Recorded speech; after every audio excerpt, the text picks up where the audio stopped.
who here maybe has a plan to do a migration project, or maybe at the point being a part of a migration project? Few hands. The light is too bright, but I can see a few hands up. For those who actually raise their hands, or maybe in the plan to go to a migration project, everyone knows that how painful usually this is. And this takes me to the next question. Who here maybe feels that he has or she has the migration strategy in place when it comes to the migration projects? No. I can see even less hands being raised. And so let me take you to another slide in here. And this is actually a study that was conducted by Forrester in 2022 on behalf of MongoDB. And the study was basically asking people what is the main problem that actually the main challenge that is like stopping you from moving to a new modern database, modern application. And the answer was mostly around the migration problems. This was the biggest challenge that everyone mentioned, that the migration is the challenge. Maybe I don't see a proper ROI when I do the migration. The migration is the challenge, simply. And the reason why the migration is the challenge is actually this. So for those who know, this is an ER diagram that will be printed somewhere in a DBA room. It has to be there. No one actually uses it, but it has to be there. And it starts very cute with few tables, and then you keep adding and adding more till you end up with that beast. And this is actually painful, because when you think about the fact that I want to modernize my application, but I still have that, how would I go from here?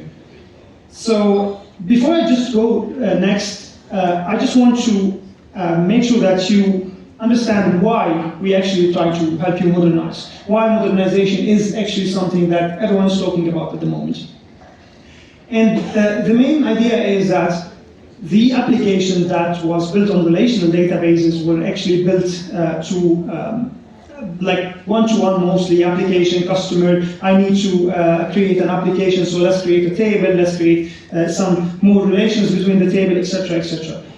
The relational databases works, it's good, it is there. However, it was built to solve a problem that no longer exists. And the thing is, this actually, in order to be able to modernize our application while keeping the relational database, we have to do something what we call the band-aids. Basically, let's introduce a new type of database for vectors, or maybe a caching solution to help me with the relational database that I'm having. You actually are just adding new band-aids, something to fix the problem, while not actually tackling the problem. And actually, this is the cost of running late to the market, actually not being able to modernize at the right time. I have a story here that I usually say. A friend of mine in 2010, I think, he suggested investing in cryptocurrency. And back then it was around, if I'm not mistaken, around $100. He suggested to invest like $1,000 back then. It was quite good money for me back then, but eventually I didn't. And I was always late to the market since then. And my friend is probably somewhere on the beach enjoying the sun somewhere. This is actually why it's painful sometimes to get to the market late. Sometimes it's even late and you cannot even recover from it. Along with other things that poor user experience, etc. So if we understand now why we need to modernize, let me tell you a little bit why actually we think MongoDB is the way to modernize. Simply, MongoDB is a general purpose, production-ready, mission-critical database that is actually having all the features you will get from the relational databases between the ACID transactions, the enterprise security, the ability to run expressive queries, etc. While keeping that, again, you have all the benefits of running a NoSQL database or a non-relational database like MongoDB. You have the ability to run anywhere. That's a very important part where you have to maybe either run on your laptop, cloud, on-prem. You can as well have the scalability option because MongoDB is built to be scalable. It was not, we're not trying to do some band-aids or some adjustment to the database how it's built. It was built since day one to cater for the scalability and the distribution. Along with having the native data support for drivers, modern query languages, etc. And of course, it's built on our favorite thing, which is the document model, how flexible and how scalable it is. For those who are not so familiar, maybe this is simply a data model that is, the font is not clear, just representing a customer. That is the relational data model. That's how it is. You just have around 7 tables to represent one single customer between the relations. You have to put that into some tables, do normalization, etc. And while doing that with MongoDB, you will have that only. So you'll only have a single document that's having all the data that you need to access for a specific customer. It has everything in here. You can embed as much as you can of information, and it is accessed all at once. You don't have to worry about doing joins, etc. So I hope at least now you are a little bit interested about the migration and the modernization. And let me tell you a little bit how we can migrate. So this is actually some common migration challenges that we see. So we hear it from the customers, we hear it from our team, people we work with. They always say, okay, I don't know where to get started. I have some applications that's been running for quite some time. I don't know how a modern application would look like, modern schema would look like. I don't know how to actually migrate the data. And finally, as Boris was saying earlier today, I don't work in silos. There is always some dependencies on my database. There is code, there is procedures, things that actually built over years and years. How would I migrate all that? And the answer for that is our relational migrator. So the relational migrator is a tool that will help you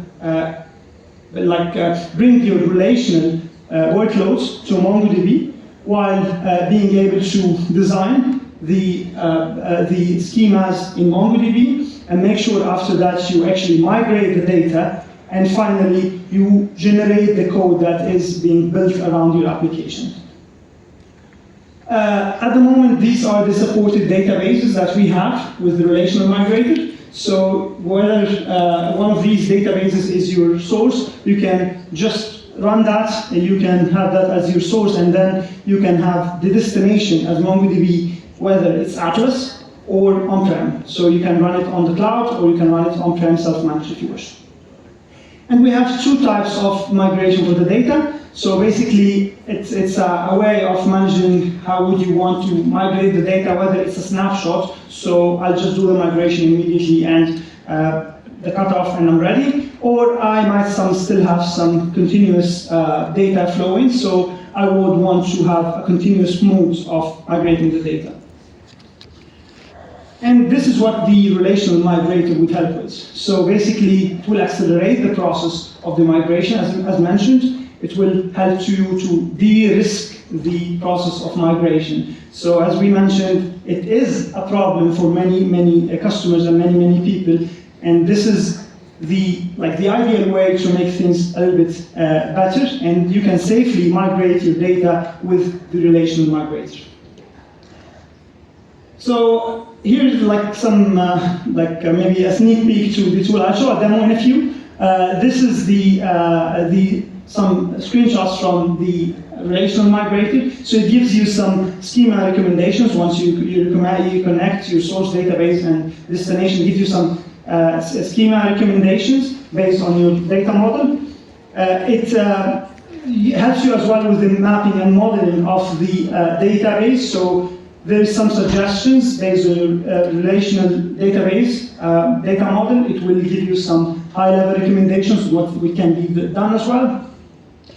And then goes the actual part of the data migration, the data synchronization. There is 2 modes, as I mentioned earlier. There is the snapshot and there is the continuous one. you can get to choose between that based again on the requirements and the workload that you're migrating. Once you're done with that, you can as well look at the queries, because it's built over years and years, as we mentioned. There is stored procedures, there is views, there is more and more code that's been built. You can use my relational migrator to actually try to do that, and it gives you the new code between the code and the SQL queries. So the code as well, the layer that you built to access the database, you can migrate between that and the SQL queries. So I'm going to here show a demo, and always demos doesn't work, so wish me luck. I have a video actually, but I'm hoping it works as well. So this is the relational migrator, and it is the landing page. Once you go there, you can see here that I have some options. I start with the connection of the database. Once I click connect, I get to choose my database that is the source between one of these. For this purpose, we're just using Oracle, connection string, and reconnect. Here you can see that the list of schemas that's available. I'm going to select one of them, for instance, and this is the one I'm going to plan to migrate. You just, once this is imported, it takes a few seconds. Once you do that, you can choose between one of two options, whether to get some schema recommendations based on the new model, or you just map it one-to-one. Again, for the purpose here, we'll just go with the recommendation. And then you give it a name. You have, on the left side here, you will have the relational model, and on the right, the proposed one, the model that will be into MongoDB. Okay? You can see that it is mapped, again, based on the recommendation, but you have all the options to edit it, if you know what you want exactly. This is just a recommendation. But for instance, here, we're going to select the orders, and underneath the orders, we're going to add more details. So mapping different tables, I'm going to here add the order details in the same collection to be part of that document in the future, and as well I'm going to add the products. But I'm not going to add the entire product. I'm going to select few fields that I'm interested in. This is how I see my model being migrated. You can play around with it as much as you want until you are okay with the new data model, and then you actually can go to the data migration. Once you go to the data migration, there is some, it requires the source destination database, and you do that, you select between one of the two modes that we mentioned, whether it's a snapshot or a CDC, which is change data capture, continuous or snapshot. So for the purpose of the demo, we're doing continuous just to show you actually that this is production ready, and you can use it on the production. So it takes a few seconds, depending on the data size, of course, you're using. Once the job is running, it will update you about the status. So you see that there is 8 of 8 tables migrated. It took 6 seconds. Of course, I have a small data size. If you have bigger data size, there's other ways to handle that as well. And it will tell you, okay, this is the updated thing. If we go here, this is my new database. You can see that I have the orders in the particular order that I just selected. And just for instance, here I have 2 order details. And this is based on the current schema, right? So what's on the database, what's on the current schema, that's on the relational. In here, I'm inserting in my relational database, and the expectations is to find that replicated into the database that I just created, MongoDB on Atlas or Enterprise. So you will just see here, take a few seconds, we'll update that event into 1, means that something got reflected from the relational, and it is migrated in fact.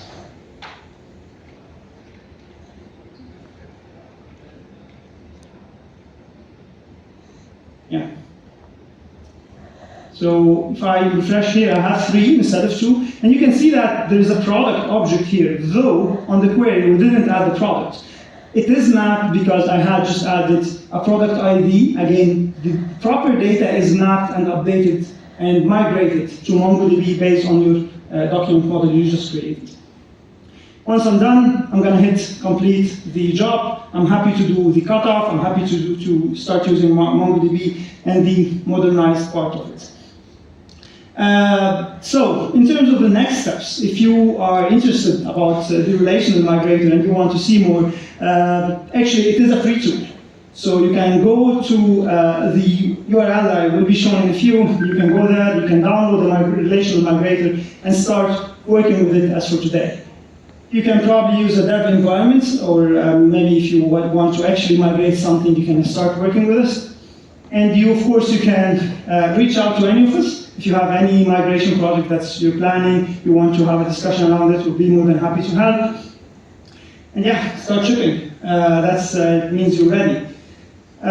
Just before I wrap up, I just came across a quote that I read a couple of days ago, and actually it makes full sense to me. So in 2013, the former Nokia CEO mentioned on the day of acquisition from Microsoft, I suppose everyone knows who's Nokia, right? It's the cellular phone beast back in the time. So the CEO on the day of the acquisition, he said, we didn't do anything wrong, but somehow we lost. And actually, this is the cost of not modernizing your application. Thank you for your time, and hopefully we can have a conversation after. Thank you.